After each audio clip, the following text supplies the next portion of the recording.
अस्सलाम वालेकुम 10th class. उम्मीद है आप सब घर में खैरियत से होंगे। बेटा मेरा नाम फरहान अहमद है। 10th physics chapter number 11 sound. आज का हमारा लेक्चर नंबर 8 है जिसमें हम लोगों ने एक्सरसाइज के न्यूमेरिकल्स करने हैं। बेटा ज़्यादातर न्यूमेरिकल्स इसमें कॉमन है, तो जो न्यूमेरिकल्स कॉमन है उसके लिए उसमें से जो एक न्यूमेरिकल है वो मैंने आपको करवा दिया है और आपको मैं बता दूंगा कि कौन कौन से आप लोगों ने खुद प्रैक्टिस करनी है। कोई फर्क नहीं है, सिर्फ वैल्यूज का फर्क है, कैलकुलेशन सेम है। जी स्टार्ट करते हैं। 11.1 देखिए जी, 11.1 में सिचुएशन कुछ ऐसी है कि एक शख्स की गुफ्तगू की जो इंटेंसिटी है, साउंड इंटेंसिटी लेवल, वो उसने गिवन दे दी है 3 × 10⁻⁻⁶ वॉट पर मीटर स्क्वायर। ठीक है, आगे वो ये कहते हैं कि आपने इस इंटेंसिटी लेवल वाले साउंड का साउंड लेवल फाइंड आउट करना है। ठीक है, और ये डेसिबल में कैलकुलेट करना है आपने। अच्छा, ये जो आपको आई नॉट की वैल्यू गिवन है ना, इसे हम कहते हैं हिडन डाटा, और ये कांस्टेंट है। ठीक है, ये आपको न्यूमेरिकल में गिवन नहीं होगा। ठीक है, तो आई नॉट की वैल्यू आपको यहाँ पर हमने यहाँ पे लगाई है। ठीक है, 10⁻⁻12 वॉट पर मीटर स्क्वायर। साउंड लेवल बेटा आप लोगों ने कैलकुलेट करना है। वेबर-फेचर्स लॉ था, प्रॉपर इसकी कैलकुलेशन आपके टेक्स्ट बुक में एग्जैक्ट तो नहीं है, सिर्फ फार्मूला लिखा हुआ है, लेकिन आपके रेगुलर क्लास के अंदर इसकी डेरिवेशन भी आपको करवा दी जाएगी। वेबर-फेचर्स लॉ, अब ये लॉ है क्या? देखिए जी, अक्सर सवाल पूछा जाता है कि किसी आवाज की इंटेंसिटी और उसके साउंड लेवल के दरमियान में रिलेशन क्या है। ये रिलेशन एक दूसरे के लॉग के डायरेक्टली प्रोपोर्शनल है। ठीक है, और फिर उसके बाद हम लोगों ने लॉग के रूल यूज करके प्रॉपर्ली कैलकुलेशन की थी। ठीक है, इंटेंसिटी और साउंड का टॉपिक जो है उसके नीचे ही प्रॉपर डेरिवेशंस मौजूद है। चलिए हम टू द पॉइंट काम करते हैं। हमारे पास इक्वेशन है sound level equals to 10 log I divided by I naught. इसे वेबर-फेचर्स लॉ कहते हैं। दोबारा मैं आपको बता रहा हूं, वैल्यूज पुटिंग करेंगे हम यहां पे। देखिए जी, sound level as it is आ जाएगा equal to 10 as it is, log as it is आ जाएगा। I की जगह पर हमने ऊपर से देखकर वैल्यूज पुट कर दी, I नॉट की जगह पे 10⁻⁻12 लगा दिया। क्लियर? चलिए 10⁻⁻12 नीचे माइनस का है, ऊपर जाके प्लस का 12 हो जाएगा, बाकी वैल्यूज एज इट इज रहेंगी। अब आप आगे देखिए, बेसिस सेम है तो इनकी पावर्स ऐड हो जाएंगी। 3 × 10⁻⁻6 प्लस 12, ये -6 है और ये 12 है। बेसिस जब सेम हो तो इनकी पावर्स ऐड हो जाती है। कैलकुलेशन से हमारे पास निकल आया 10 log 3 × 10⁻6। 10⁻6 को 3000000 से रिप्रेजेंट किया। अब आपने कैलकुलेटर से 10 log कमांड, log बटन और 3000000 प्रेस करना है, और इक्वल प्रेस करने के बाद आपके पास आंसर आता है sound level equal to 64.8 decibel. ठीक है जी, तो अब आपके पास इस इंटेंसिटी का डेसिबल लेवल आ चुका है। क्लियर? अच्छा, न्यूमेरिकल के दो हिस्से हैं। एक हिस्से में इंटेंसिटी दी गई थी, साउंड लेवल फाइंड आउट करना था। न्यूमेरिकल का जो दूसरा हिस्सा है उसमें आपको साउंड लेवल गिवन है और इंटेंसिटी फाइंड आउट करनी है आपने। ठीक है जी, तो सेम वही फार्मूला अब आपके पास लगेगा। साउंड लेवल 100 डेसिबल गिवन है यहाँ। ठीक है, sound level equal to 10 log I और I नॉट। अब आपने क्या किया बेटा, आपने साउंड लेवल की जगह पे 100 लगा दिया, ऊपर से वैल्यूज देके 10 log as it is, I as it is, 10 की पावर I नॉट की वैल्यू 10 की पावर -12। अच्छा, अब ये 10 इधर मल्टीप्लाई हो रहा है, दूसरी तरफ डिवाइड हो जाएगा, तो ये क्या बन जाएगा? 10 बन जाएगा। जी बेटा गौर से देखें, ये 10 इधर मल्टीप्लाई हो रहा है, दूसरी तरफ डिवाइड होने के बाद इस वैल्यू को 10 कर देगा, और log I ओवर 10 की पावर, ये नीचे माइनस का 12 था, ऊपर जाके प्लस का 12 हो जाएगा। अब हमने log को खत्म करना है, तो log को खत्म करने के लिए हमें बोथ साइड पर एंटी log इनवर्स लेना होगा। जी, लेफ्ट साइड पर भी log इनवर्स लिया और राइट साइड पर भी जब हम log इनवर्स लेते हैं तो वो इसके साथ कैंसिल हो जाता है। log inverse 10 equals to I multiply 10 की पावर 12, ये वाला फैक्टर ऐसे आ जाएगा, ये तो कैंसिल हो जाएगा ना एंटी log के साथ, log इनवर्स के साथ। अच्छा, log इनवर्स 10 कैलकुलेटर से आपने कैसे यूज करना है? Shift button, log button and then 10 ठीक है, शिफ्ट log 10 इक्वल, इसके बाद आपके पास आपकी स्क्रीन पर ऊपर स्लाइड के ऊपर आ जाएगा 10 की power 10 equals to I multiply 10 की पावर 12, ये इधर प्लस का 12 यहाँ पर I 10 की पावर 12 यहाँ मल्टीप्लाई और दूसरी तरफ डिवाइड हो जाएगा, और फिर दोबारा कैलकुलेशन के जरिए हम लोगों ने आंसर निकाला 10 की पावर -2 वॉट पर मीटर स्क्वायर। ये बेटा इंटेंसिटी निकल आई है। अच्छा, ये आपकी पावर में लिखी हुई है, आपने इसको डेसिमल में लिखना है, बुक के साथ आंसर मैच करना है। बेटा याद रहे कि बुक का आंसर मैच होगा तब आपको पूरे नंबर मिलने हैं। अगर आपने इसका छोड़ दिया तो आपका एक नंबर कट जाता है। अक्सर स्टूडेंट्स पर बहस करते हैं कि सर ये नंबर क्यों कटता है, ऊपर से भी आंसर ठीक है। जी नहीं, ऐसा नहीं होता, क्योंकि एग्जामिनर को इंस्ट्रक्शन होती है कि जो आंसर जिस डिटेल तक मौजूद है वहीं तक स्टूडेंट्स ने अगर निकाला है तो वहीं तक उसको मार्क्स दिए जाए। तो आपने इसको ज़हन में रखना है और इसकी प्रॉपर कैलकुलेशन से ही, बार बार प्रैक्टिस से ही आपको आइडिया होगा कि आप न्यूमेरिकल ठीक कर रहे हैं। जी अच्छा, अब जो ये 11.1 न्यूमेरिकल था, 11.2 न्यूमेरिकल जो है वो इस न्यूमेरिकल के दूसरे हिस्से जैसा है, बिल्कुल इस पार्ट जैसा है। बेटा याद रहे, यहाँ पर साउंड लेवल 100 डेसिबल दिया गया है, वहां पर 80 डेसिबल 80 डेसिबल की वैल्यू दी गई है और सेम इसी तरीके से कैलकुलेशन करके बेटा आपने वहां पर आंसर निकालना खुद ही। ठीक है, इस न्यूमेरिकल को और से देखें, ठीक है, और वीडियो को बार बार देखें ताकि आपको कैलकुलेशन की समझ आए गौर से सुन के। ठीक है, चलिए जी नेक्स्ट न्यूमेरिकल करते हैं 11.3।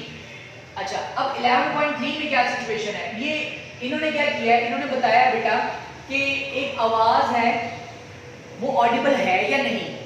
मतलब इंसान के लिए ऑडिबल तब होगी जब उसकी फ्रीक्वेंसी 20 हर्ट्ज से ज्यादा हो और 20,000 हर्ट्ज से पहले आए, मतलब इसके दरमियान की जो फ्रीक्वेंसी होगी, ठीक है, इसे हम ऑडिबल फ्रीक्वेंसी रेंज कहेंगे। अब इसके लिए उसने डाटा दे दिया, क्या दिया हमें वेवलेंथ दे दी है सेंटीमीटर्स में, बेटा उसको मीटर में कन्वर्ट कर दिया हमने 0.005 मीटर। सेंटीमीटर को मीटर में कन्वर्ट करने के लिए 100 पर डिवाइड करते हैं। क्लियर, स्पीड उसने कांस्टेंट दे दी है 330 मीटर पर सेकंड। एफ फाइंड आउट करना है, हमारे पास सिंपल इक्वेशन है v = f लैम्डा। यहां से f की वैल्यू को अकेला बचाना है, लैम्डा मल्टीप्लाई होगा, दूसरी तरफ डिवाइड हो जाएगा। वैल्यूज पुटिंग और कैलकुलेशन के बाद हमारे पास निकला आंसर 6.6 × 10³ हर्ट्ज। जी हां, अगर आप गौर से देखें तो ये जो वैल्यू है ये 20 से 20,000 के दरमियान आती है। तो इसका मतलब ये हुआ कि ये ऑडिबल है, ये काबिल समात आवाज है। आप लिखेंगे yes it is audible sound. जी 11.4 न्यूमेरिकल, ये बहुत इंपॉर्टेंट न्यूमेरिकल है। ठीक है, अक्सर ये बेटा बोर्ड में आता है। सिचुएशन तो कैसी है कि एक डॉक्टर है वो स्टेथोस्कोप यूज कर रहा है एक पेशेंट के दिल पर, उसको प्रॉपर, आपने कभी देखा स्टेथोस्कोप लगाते हैं हार्ट बीट काउंट करने के लिए। तो उनके पास क्या डाटा मौजूद है, हार्ट बीट 72, मतलब इसको मैंने वाइब्रेशंस कह दिया। ठीक है, और तो कितने टाइम तक ले रहा है, 1 मिनट तक, यानी कि 60 सेकंड्स तक। अब इस दौरान उसने ये कहा है कि इस हार्ट बीट की फ्रीक्वेंसी और टाइम पीरियड फाइंड आउट करें। क्लियर, फ्रीक्वेंसी कैसे निकलती है, फ्रीक्वेंसी निकलती है वाइब्रेशंस या number of oscillations in a unit time. तो बेटा वाइब्रेशन को आपने टाइम पर यानी 60 सेकंड पर डिवाइड कर दिया, फ्रीक्वेंसी आ गई। याद रहे फ्रीक्वेंसी और टाइम पीरियड एक दूसरे के रेसिप्रोकल है। ठीक है, तो इक्वेशन बन जाती है t = 1/f, ये जनरल इक्वेशन है। आपने इसी वैल्यू में, इसी इक्वेशन में वैल्यू पुट कर दी 1 एज इट इज, f की जगह पर 1.2 जो भी आपने ऊपर कैलकुलेट किया, 1 को 1.2 पर डिवाइड करें, 0.83 सेकंड लगते हैं बेटा जी। ठीक है जी, दो वाइब्रेशन के दरमियान का टाइम पीरियड। अच्छा, एक वाइब्रेशन के कंप्लीट होने का टाइम पीरियड 0.83 सेकंड। ये था बेटा आपका बहुत इंपॉर्टेंट न्यूमेरिकल। जी नेक्स्ट न्यूमेरिकल 11.5, 11.6 और 11.7। बेटा ये तीनों भी कॉमन है, सेम न्यूमेरिकल्स हैं, सिर्फ वैल्यूज उसने चेंज कर दी है, सिचुएशन सेम है, कैलकुलेशन सेम है। आपने 11.5 न्यूमेरिकल गौर से देखना है। अच्छा, 11.5 न्यूमेरिकल में अब सिचुएशन क्या है, एक बहरी जहाज है वो समुद्र के सर्वे के लिए गया है और समुद्र की गहराई फाइंड आउट करने लगा है। अब होता क्या है, वहां पर उसके पास क्या डाटा है, उसने क्या किया, उसने अपने ट्रांसमीटर से अल्ट्रासोनिक वेव्स को ड्रॉप किया। ठीक है, और रिसीवर पर 1.5 सेकंड पर उसने देखा कि इतनी स्पीड पर वो तमाम वेव्स रिफ्लेक्ट होती हैं। तो डाटा उसके पास क्या है, time 1.5 second, speed of sound in water 1500 metre पर सेकंड। ठीक है, अब हमने क्या करना है, हमने उस समुद्र की गहराई मालूम करनी है। इक्वेशन जो है आपके पास जनरल वो है S = VT, S = VT। ये बेटा आपने क्लास 9 चैप्टर नंबर 2 में पढ़ी थी equation, v equal to s over t, speed का फार्मूला पड़ा था, ठीक है। यहां से s फाइंड आउट करते हैं जी। हम क्या करेंगे, वैल्यूज लगा देंगे, v as it is time की जगह पे 1.5, दोनों को मल्टीप्लाई किया तो 2250 मीटर आ गया। बेटा याद रहे ये जो डिस्टेंस निकला है ना, ये वेव के जाने और वापस आने का टोटल डिस्टेंस है। मतलब वेव इस पॉइंट से ट्रैवल करती है इस पॉइंट पर और यहां पर वापस आती है, तो ये टोटल डिस्टेंस है 2250 मीटर, ठीक है। हमने एक तरफ का डिस्टेंस, एक तरफ की डेप्थ फाइंड आउट करनी है, ये वाली डेप्थ। तो हम क्या करेंगे, इस टोटल डिस्टेंस को 2 पर डिवाइड कर देंगे तो वो एक तरफ की डेप्थ आ जाएगी। Clear? Depth equal to distance divided by 2, 2250 divided by 2, 1125 metre is the depth of the sea. ये बेटा आपका न्यूमेरिकल था 11.5।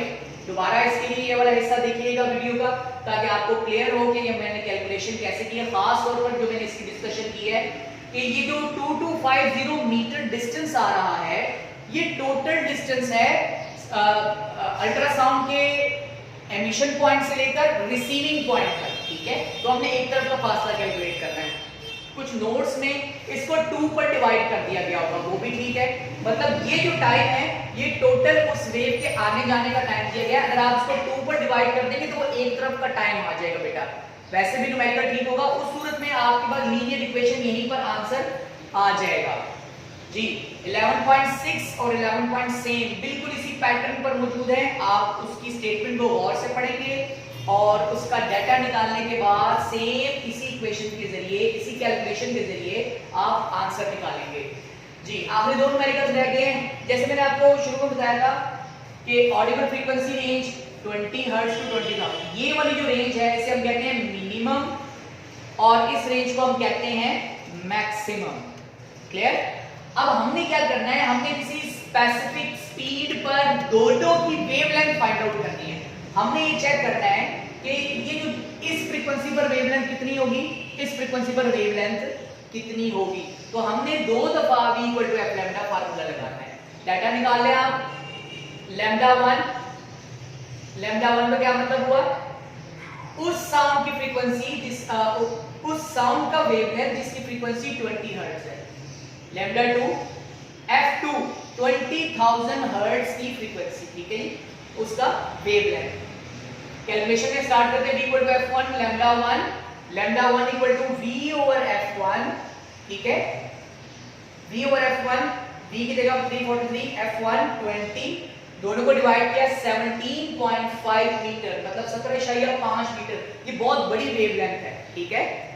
अच्छा, इसके बाद दोबारा सेम हमने इक्वेशन लगाई है वही वाली, v equal to f2 lambda 2। चूंकि हमारे पास 2 फ्रीक्वेंसीज हैं, इस वजह से 2 की वैल्यू और 1 की वैल्यू आपको नजर आ रही होगी। सेम वैसे ही हमने वैल्यूज पुटिंग करके कैलकुलेशन की 0.01715 मीटर जी। डेसिमल पॉइंट को फर्स्ट नॉन जीरो डिजिट के बाद हम शिफ्ट करेंगे बुक का आंसर मैच करने के लिए, ठीक है जी। 1 2, तो 2 डिजिट राइट साइड पे बेटा हम लोग मूव कर गए हैं, तो 10 की power -2 1.7 multiply 10 power -2 metre is the answer for the minimum frequency maximum frequency range के लिए। क्लियर? तो आप देख सकते हैं कि 20 हर्ट्ज की फ्रीक्वेंसी हो तो वहां पर वेवलेंथ 17.5 और 20,000 हर्ट्ज की फ्रीक्वेंसी हो तो वहां पर वेवलेंथ 1.7 मल्टीप्लाई 10 की पावर -2, बहुत ही बारीक वेवलेंथ होती है, ठीक है जी। अच्छा, लास्ट न्यूमेरिकल अब आपका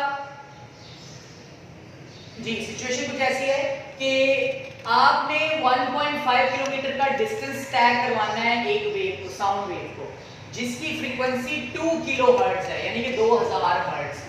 अगर इस वेव का वेवलेंथ 35 सेंटीमीटर हो, ठीक है, तो बताएं इस वेव को 1.5 किलोमीटर यानी कि 1.5 किलोमीटर यानी 1500 मीटर को तय करने के लिए कितना टाइम लगेगा।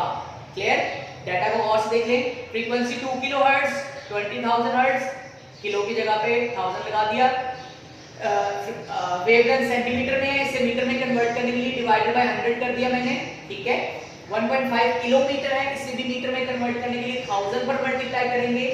किलोमीटर से मीटर में आने के लिए 1000 पर मल्टीप्लाई करते हैं, याद रहे बेटा आपको, 1500 मीटर बन जाएगा।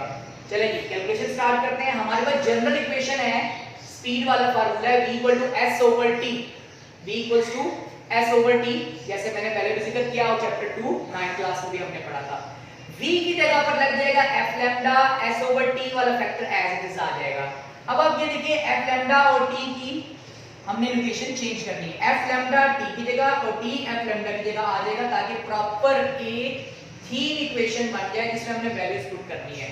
चलिए जी, अब हमारे पास ये इक्वेशन कुछ सूटेबल है, टाइम फाइंड आउट करना है, डाटा में डिस्टेंस भी है, सॉरी डिस्टेंस भी है, s भी है, f भी है और लैम्डा भी हमारे पास मौजूद है। वैल्यूज पुट करेंगे, s की जगह 1500, फ्रीक्वेंसी की जगह पर 2000, ऊपर से वैल्यूज देख देख के पुट करनी है, और लैम्डा की जगह पर 0.35 जी। 2000 को 0.35 पर मल्टीप्लाई करें 700 आंसर आता है। बेटा अब आप क्या करेंगे, 1500 को 700 पर डिवाइड करेंगे अपनी कैलकुलेटर से और आंसर आ जाएगा 2.1 सेकंड। इसका मतलब ये हुआ कि अगर एक साउंड वेव जिसकी फ्रीक्वेंसी 2 किलोहर्ट्ज हो और उसकी वेवलेंथ 35 सेंटीमीटर हो, अगर उसने 1.5 किलोमीटर का डिस्टेंस कवर करना हो तो उसे कितना टाइम लगता है, 2.1 सेकंड। बेटा ये 11.9 बहुत इंपॉर्टेंट न्यूमेरिकल है।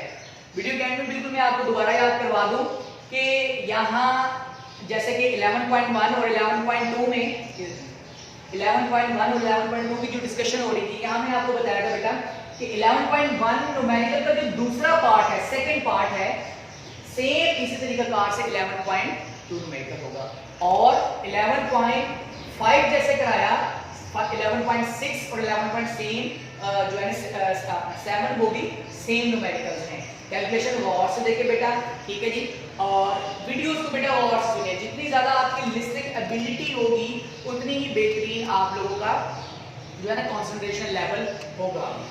थैंक यू वेरी मच बेटा।